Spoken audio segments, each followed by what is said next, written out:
Good morning. I'd like to call the meeting to order today. This is the State of Nevada Board of Examiners for Long-Term Care Administrators quarterly meeting. We're meeting simultaneously in Carson City, Nevada and Las Vegas, Nevada. Let me first share our mission. It is the mission of the Nevada Board of Long-Term Care Administrators, BELCA, to license and regulate long-term care administrators in Nevada, including nursing home administrators, residential facility for group administrators, and health service executives. The board provides consumers with an assurance of the qualifications of licensees, along with a means of enforcement for the benefit of the public, to ensure Nevada citizens are served in a dignified and caring manner. I'll now call the meeting to order. This is Wednesday, May 15th. It's approximately 10 a.m. and as I said before, we're video conferencing between the Sawyer State Office Building in Las Vegas and the Legislative Council Bureau in Carson City. All times this morning are approximate. The board reserves the right to take items in a different order, and items may be combined for consideration by the public body, and items may be pulled or removed at any time to accomplish business in the most efficient manner. In certain situations, the option exists to declare the meeting on that agenda item to be a closed or executive session per NRS 241.030. I now call the meeting to order and ask our executive director if she would please call roll.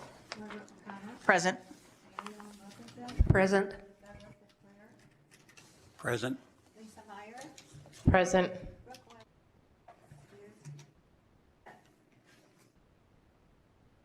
Your mic needs to be on, Sandy. Can't hear you. Dana Schmidt. Present. Lindsay Hansen. Present. Daniel Mathis. Present. You have a quorum. Thank you, Madam Executive Director. Since we are able to take items out of the order, I'm going to, for the hopeful convenience of attendees, ask you to please look at item 7E, and that is to approve or deny in our residential facility for administrators application for possible action, and we can go into executive session.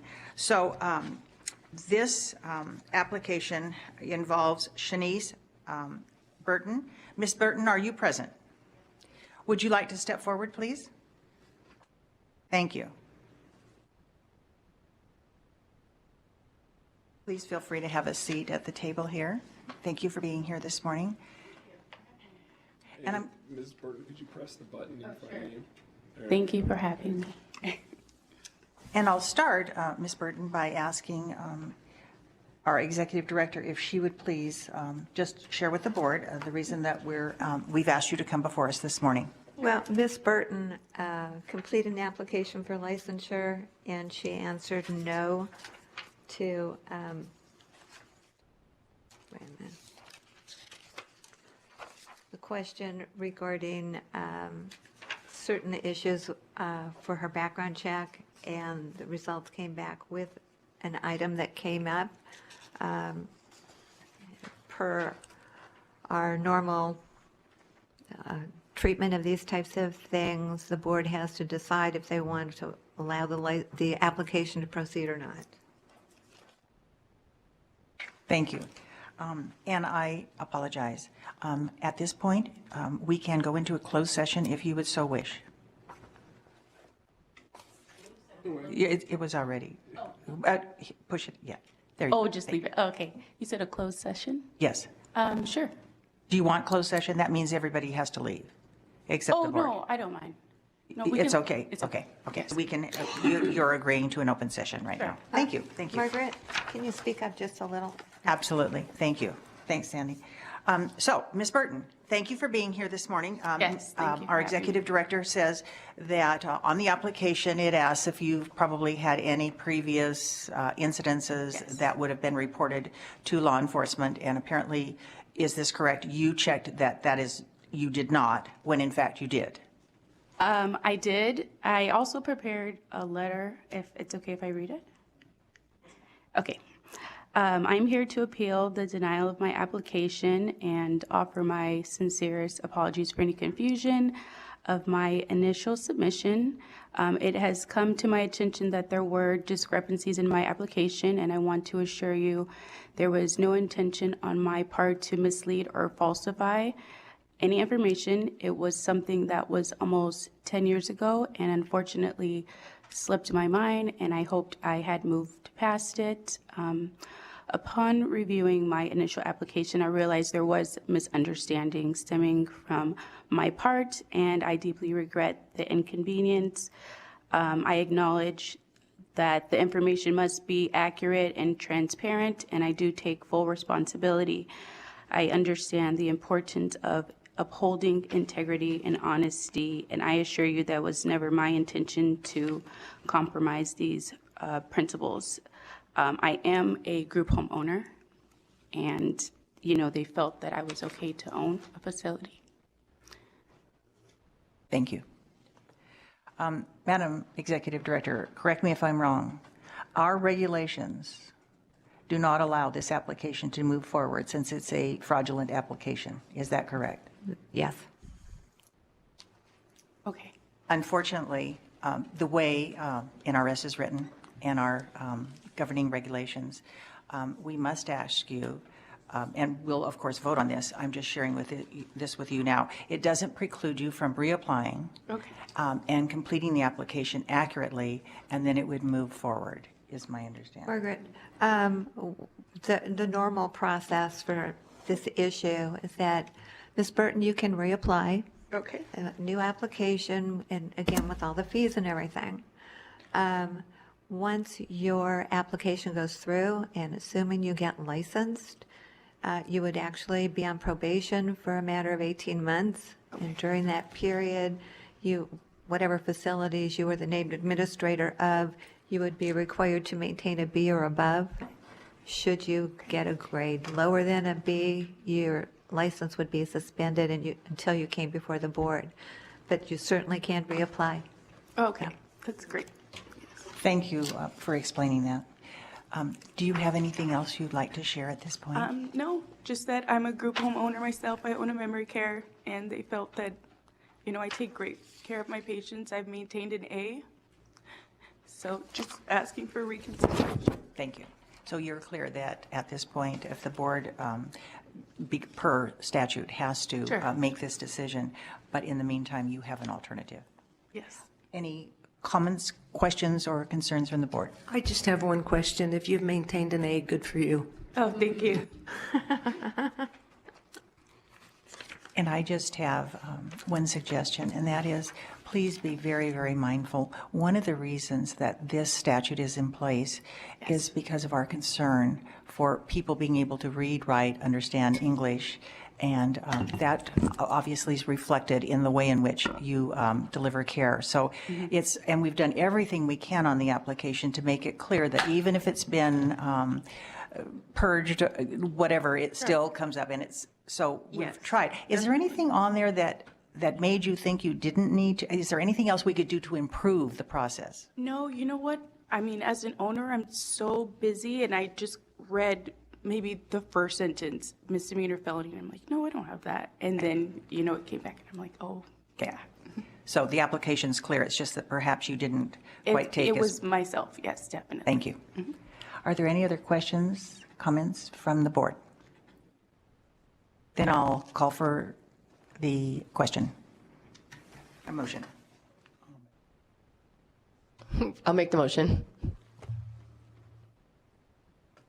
To agree.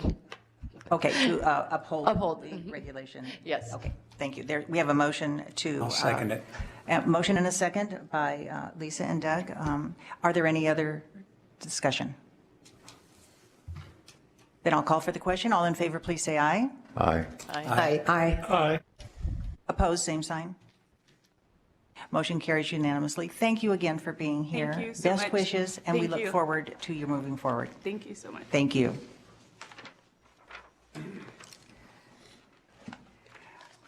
I'd ask now that we go to agenda item number 9A under new business, and that is to review, consideration, and potential action relating to draft regulations to implement SB 260 as it relates to board licensees, including potential action as to whether and what language should proceed to a workshop. And this is for possible action also. And just for your reference, I believe this is under tab number 5.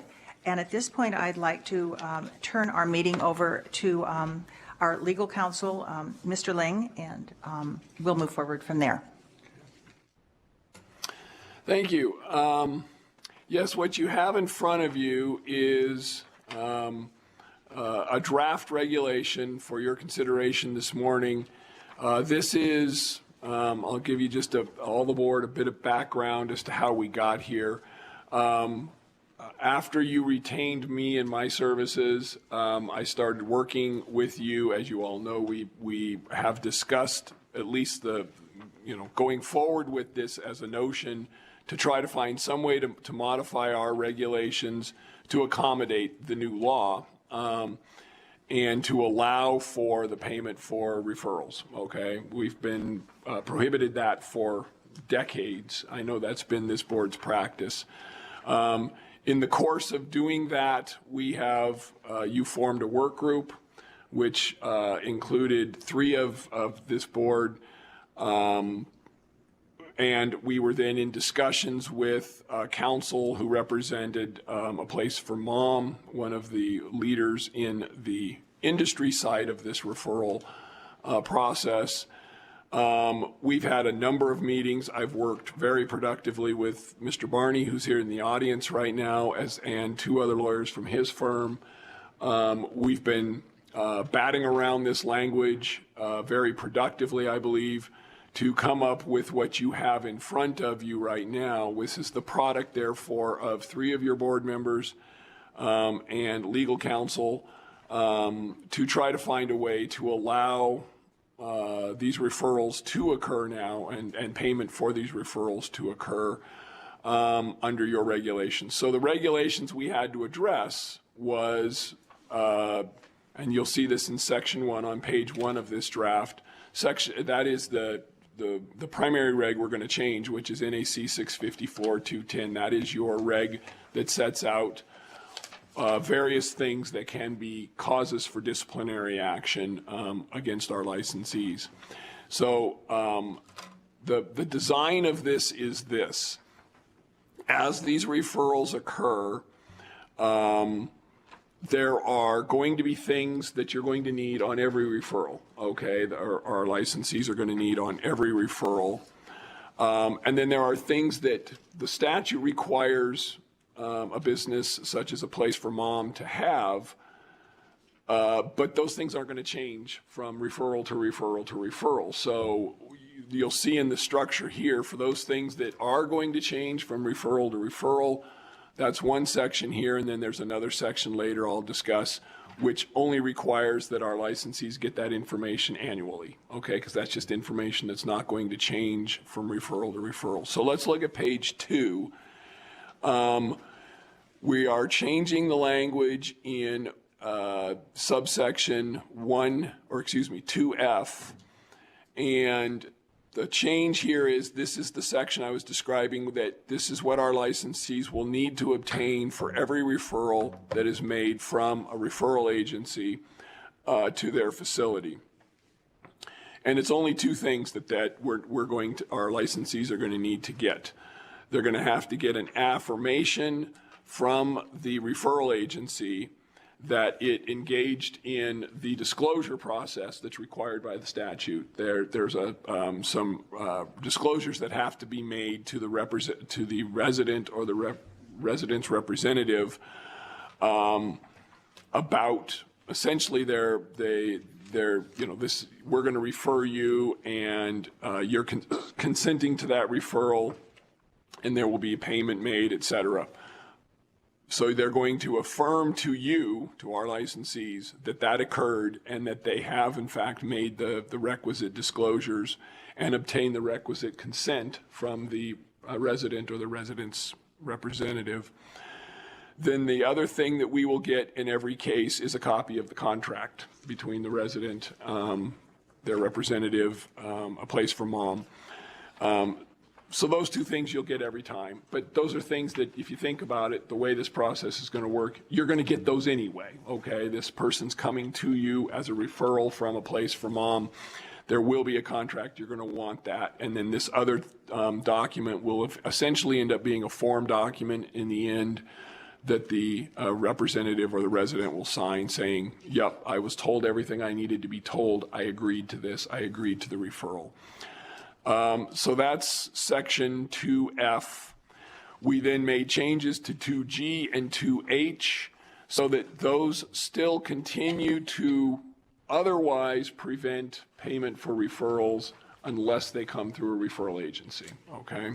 So that's what the changes you see there in G and H are, is just, again, to funnel everything back through the referral agencies, because those then come with all the protections that were provided in AB 260.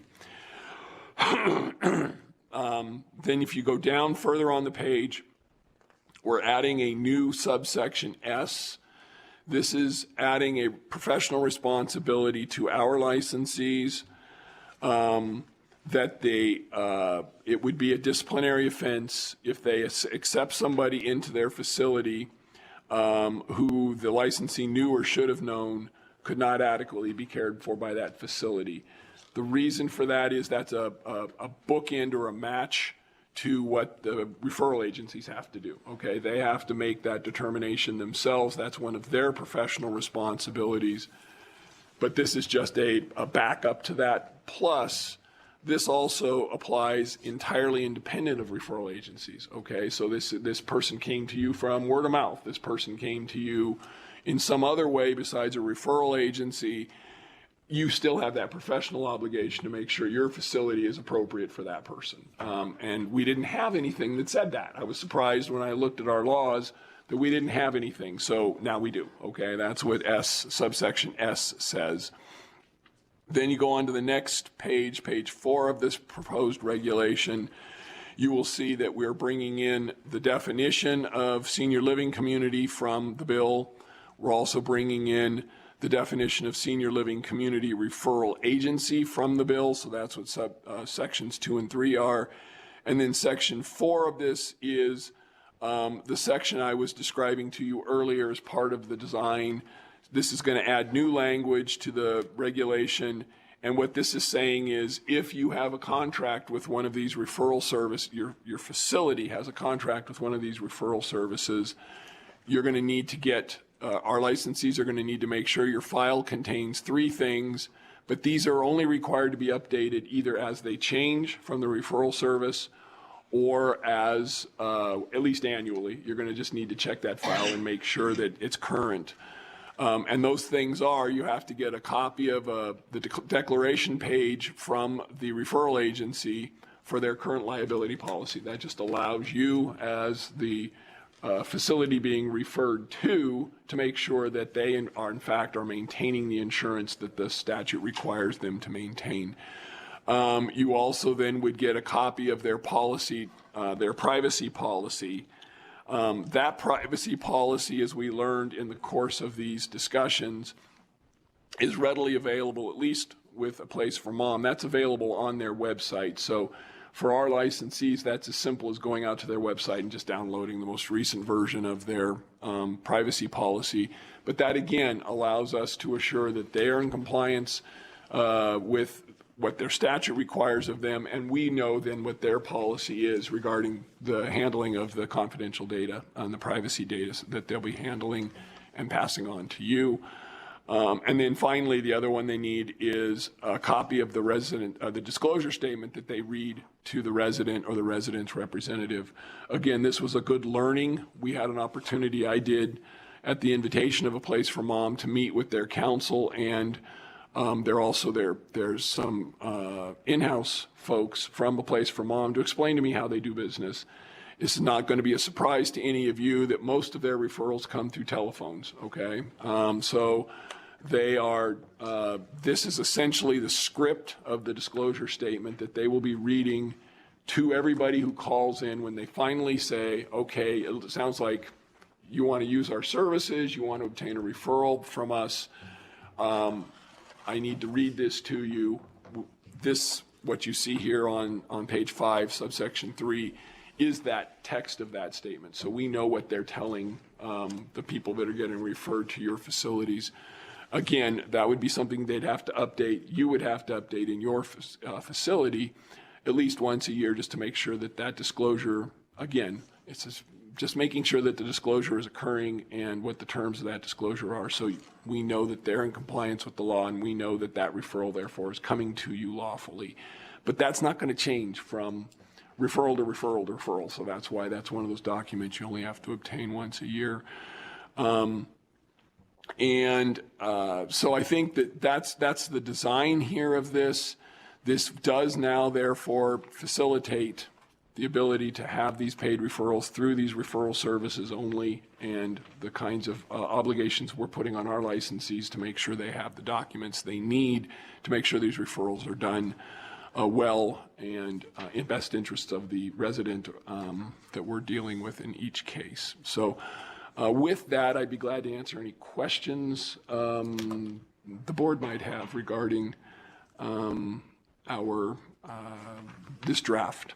Today, let me just explain, you can change if you need to. If you feel we need to as a result of our discussions today, this is the time to talk about those concerns, okay? Because this is right now in this draft form, this is the time to craft this language so that when we get ready for taking this to the next steps on our regulatory process, we will have the language that expresses your will, okay? But I think that this in my judgment and in the work that we've done with A Place for Mom and among ourselves, I think this is a good way to get this process started, and we can see how the process works from here. So I'd be glad to answer any questions. Thank you, Mr. Ling. So we can entertain questions, comments, recommendations regarding this proposed regulatory change. And then I would ask Mr. Ling if you would, once we do that, explain the next steps. So let's start with, are there any comments, concerns regarding the proposed regulatory changes?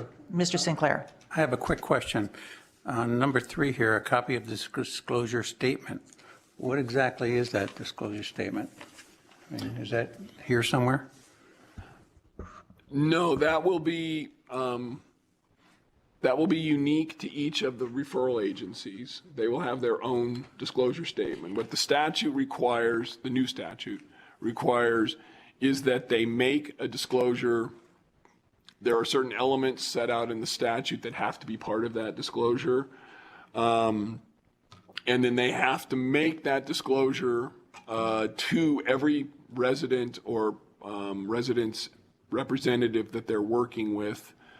And then they have to get a consent from that person to, yes, I understand that this is how this process is going to work. This is who's going to pay for this service. I'm going to get referrals to 1, 2, 3 different places, whatever it is. Within a network? Within their, right, whatever they are capable of referring to, the places they have contracts with. They have to have a contract with every place they refer to. So if you want to call that a network, yes.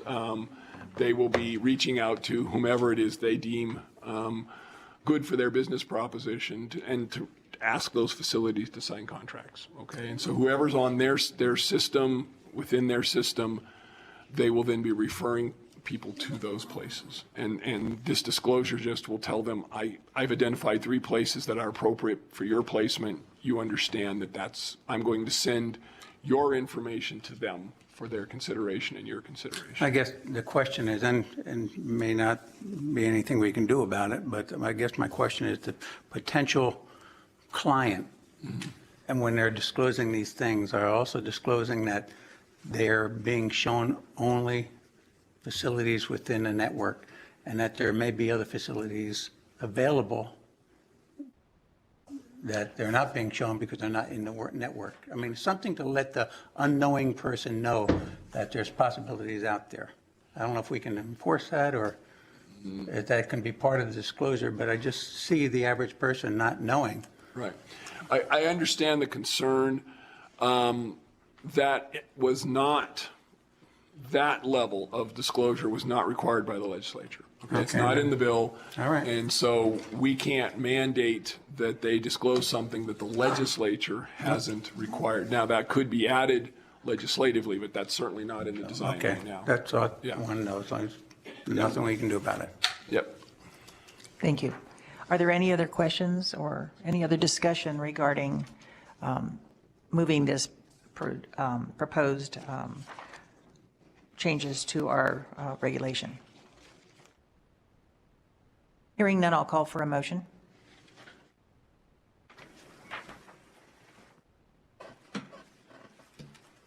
The vote, if I can, just to explain, the motion needs to be in the form of to proceed with this language and taking it to a workshop and potential regulatory hearing. That needs to be the motion. So moved. Okay. We have a motion on the floor. Do we have a second? I'll second. This is Daniel. We have a motion by Ms. Wilkinson and a second by Mr. Mathis. Is there any discussion? Hearing none, I'll call for the question. All in favor, please say aye. Aye. Aye. Aye. Opposed, same sign. Motion carries. Thank you. And So- Mr. Barney, thank you for being here. You might want to wait and hear what next steps are, but so that you can share that with your colleagues. So, Mr. Ling, if you would explain next steps, please. Sure. In an effort to try to get this ready for, okay, here's the steps. We just went through step one. Okay. Okay, we've approved the language, the text of the language we're going to go forward on. Step two is we need to have a workshop. Okay, that's required by 233B, which is the statute that covers how you make a reg. Step three will be a hearing in front of the full board. At step three, if we approve the language, it leaves us, goes to the legislature for their review, and if they approve it, it becomes law. Okay, so we're 2 steps away from that. Here's the problem. We have a board meeting in August, is our next meeting sometime in August. We have to notice the regulation hearing that will be held in August. We have to notice that at least 30 days in advance, which means we have to post our notice sometime in July. And then if we go back from July, then we have to have the workshop sometime between here and there, and we have to get LCB, the Legislative Council Bureau, to finish our language, because Sandy can't post the language unless we have LCB's version of the language. So we're at the mercy of LCB, so the quicker we get them something, the longer they have to work on it, the more likely they will have it to us by July so we can have our hearing in August. All that being said, what that means is I'm going to be asking you guys to find a date for the workshop as soon as possible, but certainly in early June if that's going to be available. Now, under law, under workshops, you do not have to have an entire board at the workshop, so don't feel like you need to do this, but let's find a date where we can accommodate as many of you as possible. The point of the workshop is to take public comment and invite public comment on the regulation, take all the public comment. If the comments make you feel like you need to amend the reg, okay. Otherwise, you would just pass the reg as is. So I anticipate, because we've already addressed a large number of the concerns that were expressed by the industry, that the workshop here probably isn't going to be a big deal. I hope not. I certainly think we've reached a certain understanding at this point. So I think the workshop might take a half an hour or so. It can be done telephonically. In fact, I would invite that, because that way we can get statewide input in one workshop. So I don't know that you want to talk about the actual scheduling today or not. That's up to you. But if not, we can, Sandy can poll you guys and try to find a date for that. Thank you, Mr. Ling. A couple of things. As I understand it, simultaneously with us moving forward and noticing for the public workshop and conducting in early June, this language would be forwarded to LCB. We will be filing this. I always say we, it's Sandy, will be filing this with the Legislative Council as soon as we get done here. So we could file that tomorrow or Friday. And at least the reason why that matters, just so you all understand, is we're coming up on a deadline. Starting July 1, you can no longer get LCB to write a regulation and assist you, so you go into what's called temporary regulation status. This is so we either get an R number, which means we're a regular regulation. That's what R means. Or you get a T number. If you get a T number, that's no fun, because that means you pass it. And then after October of next year, you'd have to pass it again. And you have to go through all the process again, because you're only passing a temporary regulation. So let's get in before July 1 and we'll get an R number. I have a question. Can the workshop be done on Zoom? Yes. Because I think that's easiest for everybody concerned. Yeah, I think Zoom workshops work really, really well, because we can get statewide input at one time. So I would invite that. I think that's a good idea to do it on Zoom. And so really all you're going to need to do is set aside, let's just plan on, 45 minutes in the middle of one of your days. If we can, as many of you as can attend would be welcome. There are boards. The statute doesn't require the board members be there at all. Okay, so there are some boards that do this without board members. But I think you guys would want to be involved, and we'll find a date you can work. How much notice do we have to have? This only requires, I think the rule now is 14 days. So, I mean, it's either 14 days or 7 days. I'll look that up for you, make sure. But it's a short notice. It's not that 30-day notice that we have to have for the hearing. So it's much more workable. If you guys can give us a date, we'll make sure we get it set for your date. Thank you.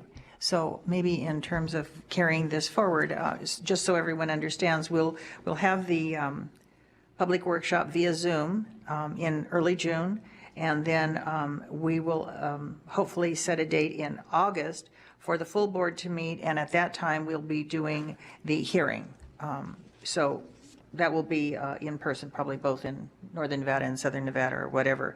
So could we please, I think the first week in June is the national meeting, and several of us will be at that. So the week of the 10th, and are Wednesdays still preferred? Yes, for me. So would Wednesday, June 12th work for everyone? Is that a possibility? Is there anyone who couldn't? And again, as Mr. Ling has said, we don't have to have everyone present, but we, the more who are available, the better. So I'm going to suggest June 12th, 10 a.m. I can, I'm sorry. I'm in court that day, but I do know I will have a lunch break, so I could do it at lunch. I could do it at 12. Would that work for everyone? I think you're kind of important to have. Just, just saying. Okay, then let's go for June 12th, 12:15.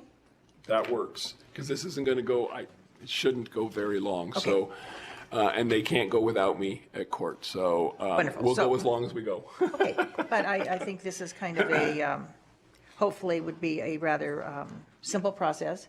And then, Sandy, if you would please make arrangements for Zoom.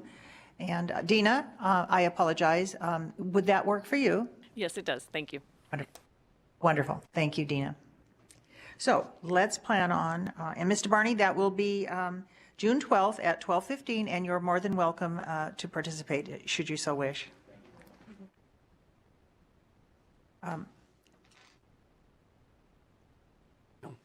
We'll set the next board meeting at the end of this meeting, and that will be where we have our public hearing. So we need any other motions on this?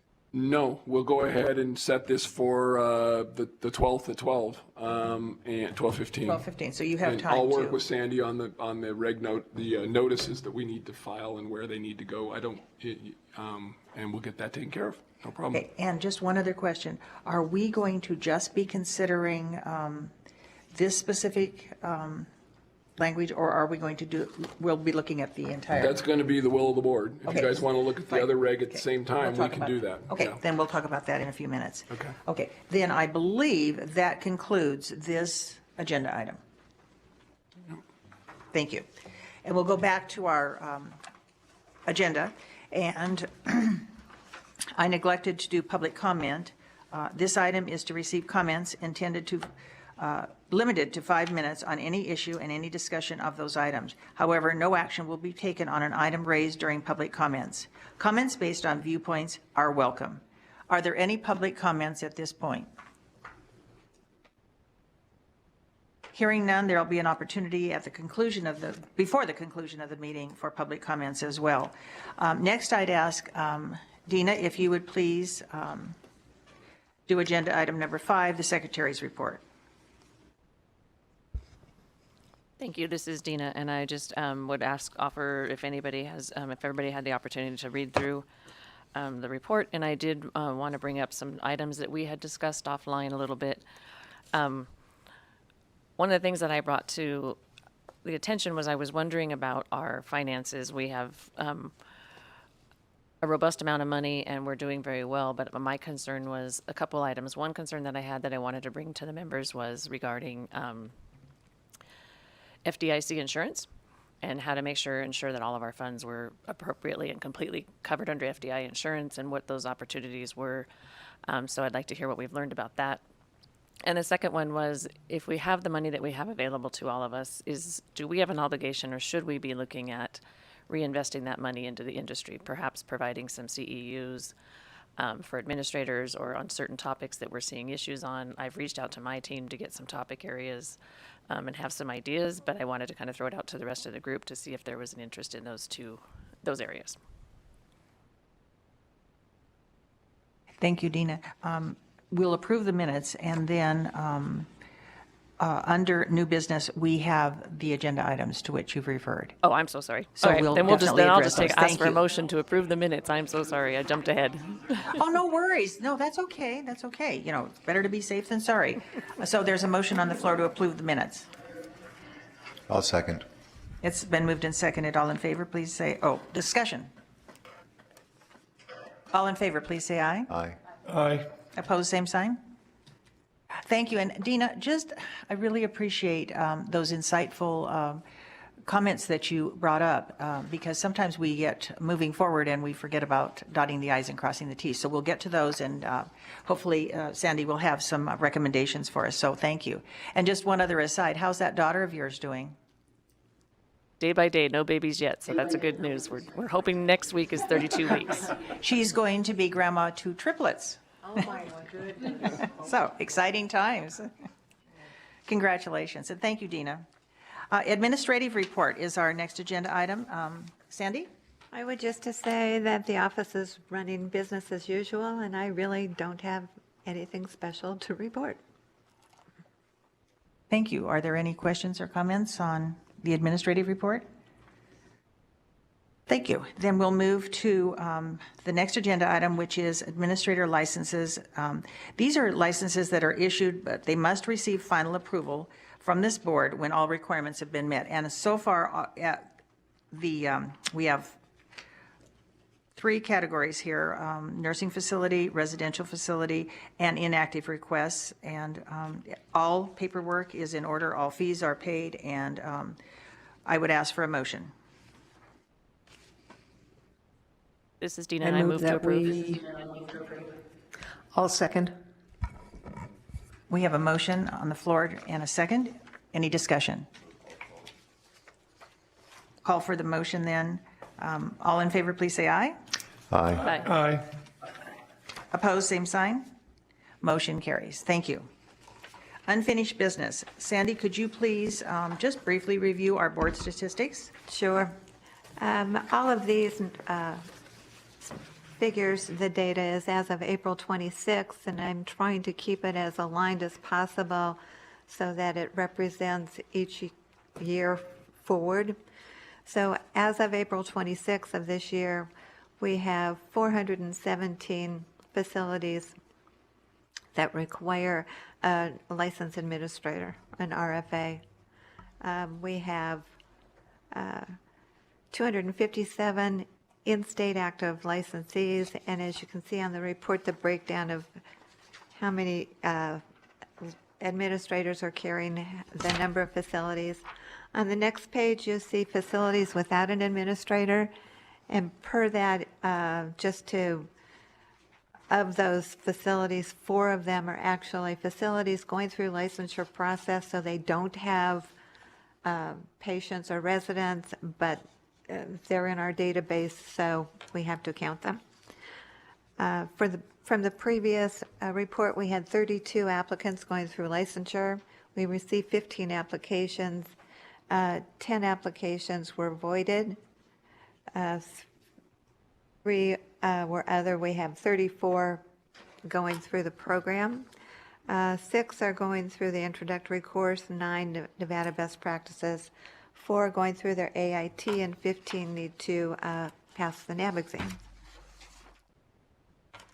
On the HSE side, we still have 10. I have a couple that may be coming on board, so that's kind of exciting. And with respect to, this is a side comment on the RFA facilities.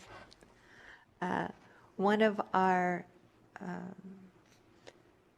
licensed administrators just converted 2 of her homes to SBLAs. So it's just something that we're going to have to deal with. And Sandy, you bring that up because they no longer need a license. Those are The facilities don't need an licensed administrator. Thank you. On the nursing side, we have 61 facilities that require an administrator. We have 106 in-state licensees, and you can see the breakdown of how many each candidate or administrator is operating. And then again, facilities operating without a licensed administrator, those asterisks represent facilities going through licensure. So again, they have no patients, but they have to be included so our numbers make any sense. The prior report, we had 3 candidates going through the program. We received 8 applications. 2 were voided because of failing the NAB exam, and 5 licenses were issued. So we currently still have 4 going through. And then on the disciplinary action side for this fiscal year, we've received 2 referrals. We have 2 open cases. One is for an NFA and one is for an HSE. So that's basically it. Thank you. Are there any questions or comments? Sandy, it's really nice to have the annual report to review simultaneously with the current so that we can kind of track. And it appears, because a lot of us, or some of us on the board attend the national meetings, that Nevada is doing very well in terms of we're holding our own. We're not, Pretty well. Some states are having a lot of attrition, but we're kind of treading water, Pretty much. which is a challenge in this day and age. Wanted to make just a quick comment, Sandy, kind of directed at you relative to the statistics. The NAB Foundation we've been putting together some ideas about what kind of research we want to fund. And one of the things that came up had to do with statistics. The state of Virginia has done just a tremendous job of getting very detailed statistics that mostly comes from their applicants and their licensees. And what those statistics enable us to learn is where NAB can put foundation money to research. So that being said, and that's the short version, I'll bring it up in August as an agenda item, but one of the things that we talked about was having, the foundation can give both research money and grants. And so for those states who are interested in gathering more statistics, like Virginia has, and we have access to everything that they've got. If there are states that are interested in getting a grant to hire a person to do that and gather that data as a baseline for an ongoing, Nevada may want to be a part of that. So. Thank you, Mary. Also, Something that you don't see is that I have a very detailed spreadsheet on all of our candidates going through licensing. And my question is, and especially to Doug, the amount of people who have failed the exam. I think we did a survey of it several years ago, and it seemed like the pass rate was kind of acceptable. To me, and what I see, is that people study, especially those in Nevada, and don't necessarily get the kind of information they need for a national exam. So the fail rate is a little, I think, high for the amount of time that they go through the program. So I don't know how it can be addressed. And if you want to see, how many people have failed overall, I'd certainly provide Doug and anybody who wants it that spreadsheet. So. Sandy, could you put that as an agenda item for the August meeting? And with that, would you please provide the failure rate for the last few, if we could do a comparison, so we have that data. And then the other important part is how much is the core and how much is the line of service? I have it. So all of that It's would all really of it. help. And that will help as we go back to NAB and present any concerns we have. We will have firm data, and then Yeah. we can make a formal resolution or I whatever. just have scores. I don't have the 4 different areas. I just have total scores. That's I have okay, as long cores. as the core is really important, separated from the line of service. Yeah. So, because that, we're dealing with 2 different groups Yeah. of people. So if you could bring all that data forward, that would Sure. really help. And we'll have that as an agenda item. And when we're in the meetings in June, we can, from this board, bring that up to the powers that be at NAB, that we're going to be analyzing that. So, and Mary, thank you for that opportunity for perhaps some grant money for the board. Any other discussion, comments?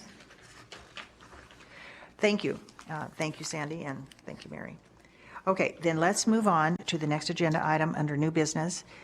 We've already considered 8A, so let's go to 8B, which is review, consideration, and potential action relating to miscellaneous draft regulations pertaining to NAC 654 for possible action.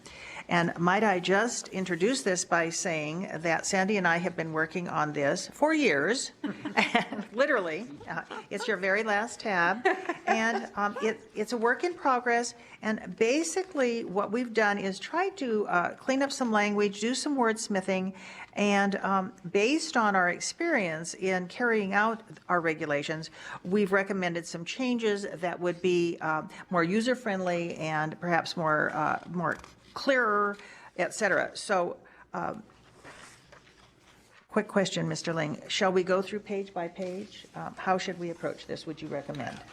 This is not a workshop, so no, we don't need to go page by page. If anybody has questions about any of the particular language that's in here, I think that's probably the easier way to work your way through this. Because from what I understand from my conversations with Sandy, a lot of this should be familiar to you. You guys have been working on these for a while, so.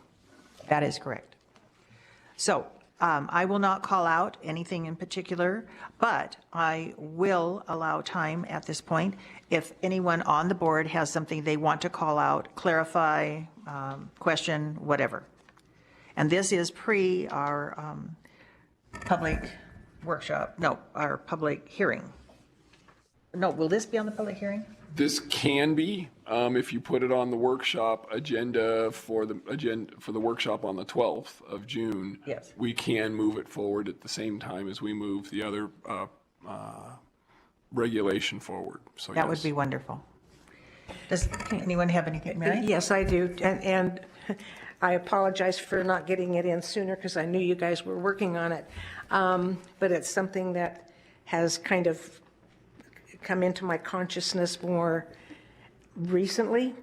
And it has to do with, on page 7, where we're talking about preceptorships,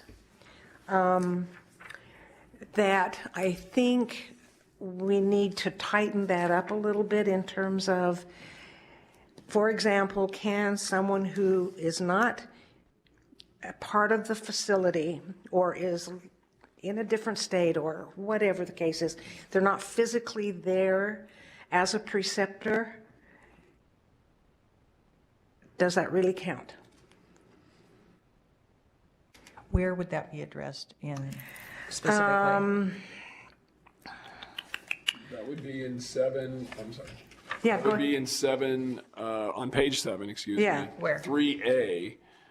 Okay. We're talking about the preceptor must be, and we're already changing that language, must be a nursing, a licensed nursing With the facility licensed administrator. authority in the state of the United States. It says right now, right, the way that this is changed is they have to be licensed somewhere, okay? If you want to say that they have to be licensed in Nevada and resident in Nevada or working in Nevada or something like that, that's where you would stick that. Yeah.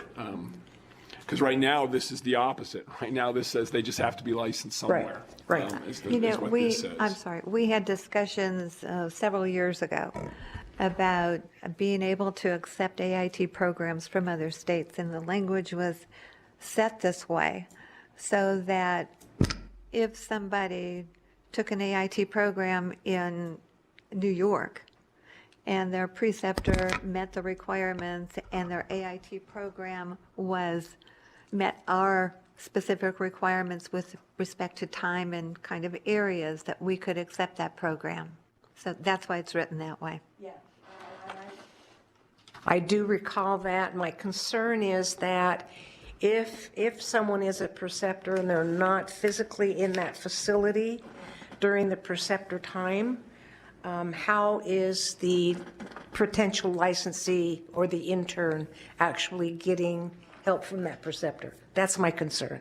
Well, I think in a lot of cases, and certainly Lisa, you would know as well, that the preceptor, he or she, doesn't necessarily provide the training. They would put the candidate subject to a department head or whatever to provide that specific area of training. Correct, but the preceptor has an obligation to that potential licensee to be available to them for consult and direction. And if that preceptor is in Timbuktu and the potential licensee or the intern is in facility A in Nevada, how are they getting that direction? Do you have a recommendation? No. All I Well, have is when the you do, problem. let me know. I just have the problem, not the solution. No, I just think maybe we could add something to that. I mean, I understand where we were trying to go with all of this. Certainly. That we wanted to accept a New York internship. We didn't want to limit people. I just don't know how to get at. Louis, can you help maybe? Can you think of something? What I'm hearing from the discussion here is, and there may be a way to do this in 3A, what you would say is, if they've completed and have been supervised in that other state, New York, as the example we're using, under New York's rules, we can accept them for that. If they're going to be precepted here in Nevada, that is, they're going to be working in a facility here in Nevada, their preceptor also has to be here in Nevada, or available to them in some way here in Nevada. What I'm hearing you say is, I mean, the assumption is this: if they're in New York, they're being precepted in New York, the person they're working with is in the facility with them in New York, okay? That's what we're all assuming. What we want to have is the same process here, okay? If they're here in Nevada and they're training here in Nevada, they need to have their preceptor with them here in Nevada. We don't want a remote preceptor, is what we're trying to say. I think there is a way, the language would have to be fiddled with here in 3A to do that, but I can do that. If that's the design, I'll write it for you. And just to add on, as being a preceptor, yeah, they have to go through the different domains, but as an administrator, they're still under us. We still need to train them to make sure that they're able to run a facility and giving them that guidance moving forward to make sure that they do that appropriately. Because we want to make sure I'm signing off on somebody is being competent in all these domains, in these areas, and there is part where they have to be with the administrator as well. And so making sure that we are in the facility with them and being able to see their competence and how they're growing and what they're learning to make sure that they can be able to take over a building appropriately. So that's more than just being in the same state. That's being at the same facility in person. Right. Yeah, I've done more than a few AITs, and I've been asked to do some that were going to be remote, and I've refused. So, yeah, for me, I wouldn't consider doing an AIT unless I was in the building with them. So I just assumed that. So if there's a way that we can, make that enforceable, because I've seen that happen, and in some other states, and it's not a good practice. Thank you. So it appears that it's the will of the board that we can use this language and then tighten it with, in Nevada, we're going to require that the preceptor be physically in the same community as the person, the AIT. So could I ask, Mary, that you would consult with Lewis and then run that by Lisa and Daniel and bring back language that might augment what we have in A right now? Thank you. I'd be more than willing to do that with, but just for point of clarification, is it the pleasure of the board that it be in the same community or in the same state? I believe it's the community. Yeah, there's no difference for having a preceptor in Reno than Arkansas. I mean, it's, they're Exactly. either here, they're not, Okay. you're working with them or you're not. Okay. Thank you. So I believe it's the pleasure of the board. And then we'll see what the response is from our constituents when we bring this forward. But I believe, and this is one of the reasons I think this board is so effective, is that your concern is for the well-being of that AIT candidate and that they're having a quality experience. And the ultimate winner is the consumer and public protection. And so that's your concern right now. But what I think is really appealing about this is that we're also having the caveat that we're not going to require this of other states, so that we're not precluding other people from coming to our state and easily assimilating into our community. Okay, thank you. Are there any other items, issues that jump out at you and please, if something does come to your attention post this meeting, be in touch with Mr. Ling so that, and let me know and Sandy know so that we can address any other concerns before we have our next public gathering to discuss these, and that would be the public workshop on June 12th. And I don't want to rush this along. Is there anything else? Okay, then I would ask, this is really, really important. We've been working on this for, like I said, years, and it would be nice to kind of put this to bed, clean up this language, and bring this forward, Mr. Ling, so that all of our regulations are cleaned up and modernized. So now is the time. If you have anything, please let the appropriate people know. Thank you. Hearing nothing in addition on that agenda item, let's go to number C, new business. Oh, sorry. I'm sorry, Madam President. Sure. We just need a motion like we had the last time just to move this apologize. forward, so.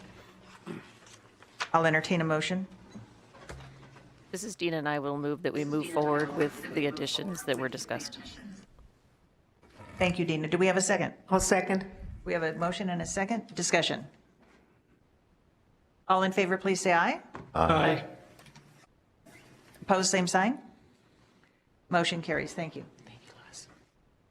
Now we can move forward to number C, and this is what Dina called to our attention earlier. We have two issues here. One, there is in excess of $250,000 in our checking account. Therefore, FDIC only insures up to $250,000. So we've asked our executive secretary or director to provide, and we're very, very limited. Our legal counsel has, basically it's like a bank account. Here's the statute. Yes, the statute's very So that limiting. funds, accounts for all money can be only deposited in banks, credit unions, savings and loan associations, or savings banks in the state of Nevada. So do you have any recommendations on moving some of our money? The only thing I think at this point that we can do is open additional CDs in all other banks. Thank you. And Sandy, this is Dina. I'll forward you Yeah. offline. I'll forward you some information. I know there's a particular bank that I learned about in doing some research around this that does allow, like they do it for you. It stays on one account for purposes of monitoring it, but they do the investments into other banks for you so that it's a shared account. So it makes it much easier than you having to open multiple accounts. That would be great. Yeah, I just learned about it recently, so I don't have the details, but I'll be happy to forward you some information offline.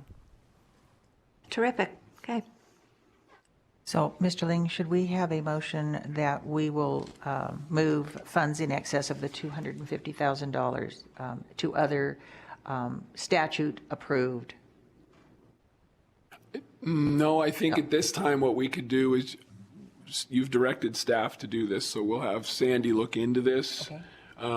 When it comes to moving your money, yes, we will need a motion Okay. later. So maybe Once August. she comes to you with a recommendation of, I'd like to put the money here, here, and here, we will need the board's approval of that at that time. But right now, we just need to look into it, so. Okay, so that said, if some exploration could be done. Dina, thank you very much for offering to forward that information to our office. And then perhaps, Sandy, you could bring specific recommendations in August to the board, and we'll vote upon that and move forward. Again, and we'll make sure that it follows all of the statutory guidelines. So, okay, thank you.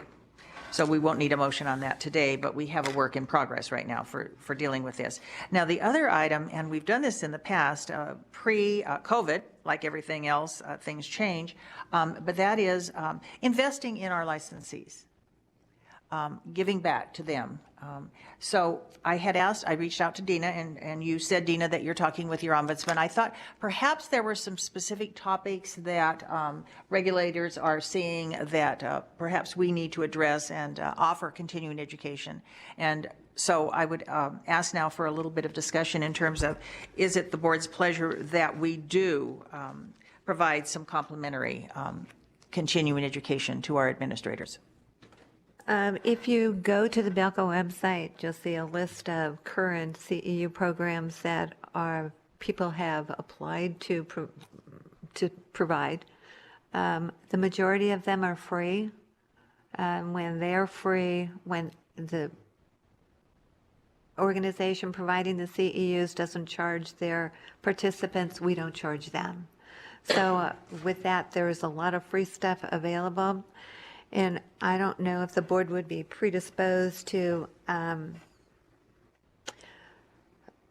lowering the cost of the RFA application. I think it's high. Over the years, it was created because we were paying third-party providers to monitor and provide the AIT portions, and it was through the University of Reno, and their costs were ridiculous, to say the least. And we really haven't adjusted our fees to capture the savings, I guess, since we now allow our mentors to provide the AIT, and we do compensate them in some sort for that, but certainly our costs are not nearly what they used to be. And I would suggest that the fee be reduced. Would it be possible for you to work that up and bring a recommendation to the board? And I assume that would be part of our regulatory change also. You know what? Is it in reg? The regulation states the specific application fee, which is next to nothing. I think it's, the different categories are a little bit different. One's $350, one's $150, one's $200. But it says plus the cost of. So that's where the additional costs came in that we were trying to recoup from UNR, basically. So is what you're saying that it's not in regulation? It is not. So it's a decision, it's a procedural Yes, that the board made. policy, and the board Forever could ago. vote on that based on recommendations from the office in terms of making, reducing the cost Yeah. possibly. It's been like that since I've been here. How does the board feel about the office reviewing our current fee structure for new applications? You're talking about new applications. Yes, specifically the RFA. The other two are totally fine. If I may just put one more thing on the table, that's one idea. Maybe another one is to find a worthy person or people, depending on how much we wanted to put out there, and help someone that's on an AIT program because they don't get paid.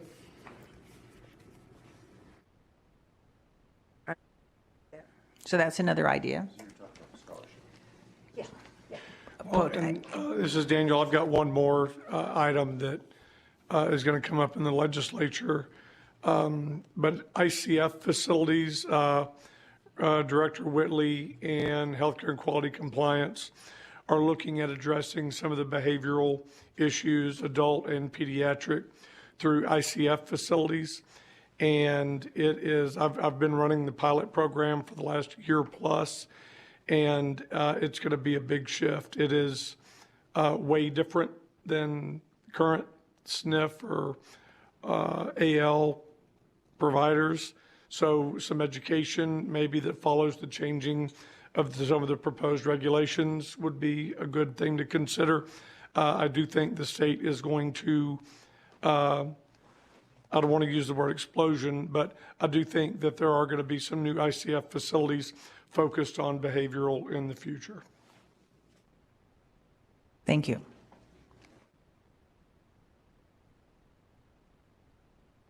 Well, we have some things on the table.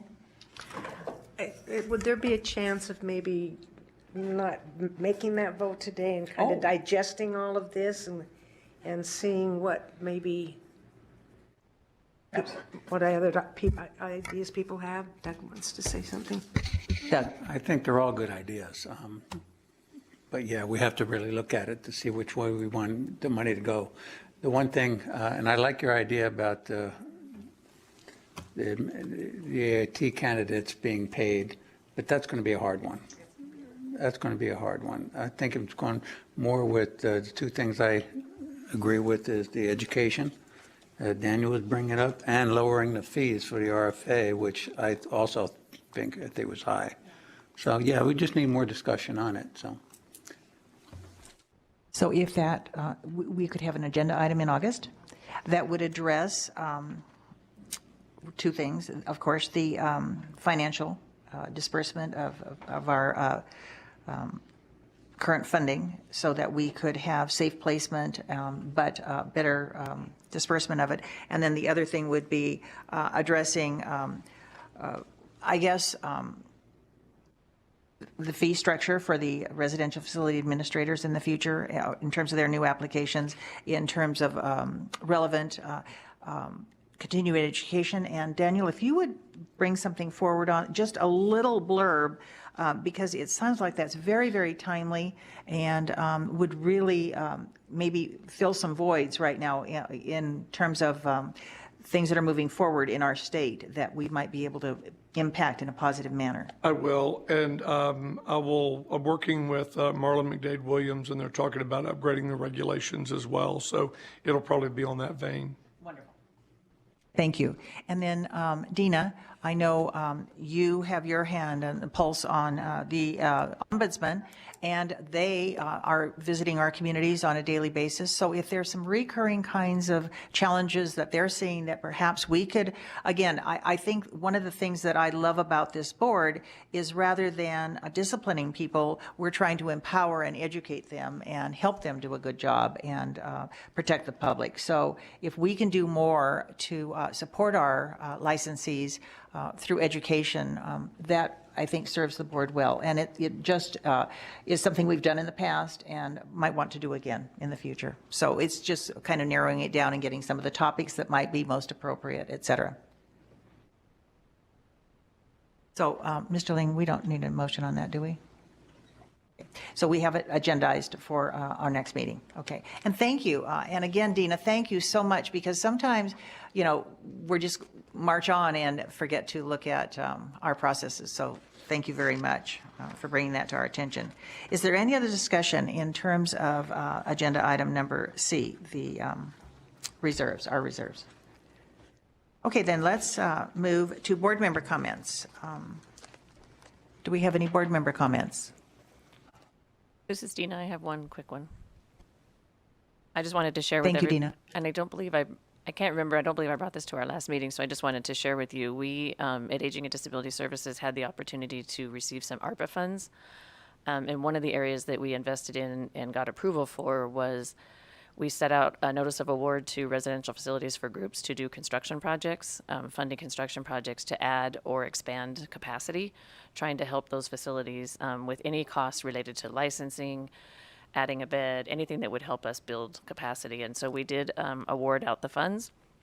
And I'm excited to we're tracking the progress of all those, but we approved over 120 beds, additional beds across the state, from rural to urban, with those funds. And so that was kind of a exciting opportunity for us, really out of the realm of our normal workload. So it took us some time to get it off the ground, but we were super excited to be able to help the community and see some capacity building going on. Wanted to share that with you guys. Wonderful. Kudos. That's fabulous. Yeah, trying to meet the needs that are so prevalent in our state. Thank you. My only comment is I just wanted to welcome our new counsel, Mr. Lang. You have been so helpful, very timely in terms of your coming, because one of the challenges we were going to be facing was rewriting the language to implement the new legislation regarding referral agencies. And I just want to thank you, and it's been very reassuring having you with us, and you know, your constant guidance. So welcome and thank you. Thank you. Nice words. I appreciate it. Any other board comments? Hearing none, then we'll go to public comments. Is there anyone in Northern Nevada? Nobody here. Oh, my. Your seats are barren up there. Southern Nevada, we have two guests. Any public comment? Well, we're glad you're here. Thank you. And again, Mr. Barney, thank you for being here. I'm sorry we had to bring you out, but with the state limitations in terms of our communication, this was the best we could do today. So it's better than last time, right? Okay, thank you. Could we please now look at August? And we would go to the next agenda item, which is setting our time, date, location. And this will be kind of a large meeting. It will be our regular meeting along with a public hearing. So plan on spending a little more time than we might normally. I don't think we have any disciplinary actions. No, but I think the hearing have to be approved. We'll have it on Zoom. I would ask that any of you who can be here in Las Vegas to please do so, including council if possible, so that we have a face-to-face. But if people are precluded from travel, we will have Zoom capability. So let's look at August.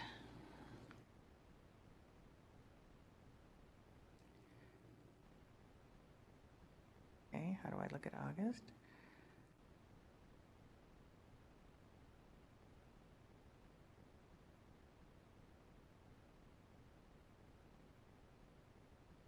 How does August 7th or 14th look? Is the 7th okay with people? 7th would work. I can make that work. Dina? I can do that one. Lisa? Good. Okay, then let's do August 7th. And since we have people traveling, let's do 10 a.m. again. But plan on, like today it's 11:15, plan on at least going till noon, maybe later on that date, because we have a little more arduous agenda in front of us. So Sandy, if you would make arrangements, I don't think it'll be a problem in terms of rooms because we're not into the legislative session yet, so we should be able to get a room up in Northern Nevada as well as here. So let's go August 7th at 10 a.m. We'll do the hearing, in front of the full board and also have our regular meeting.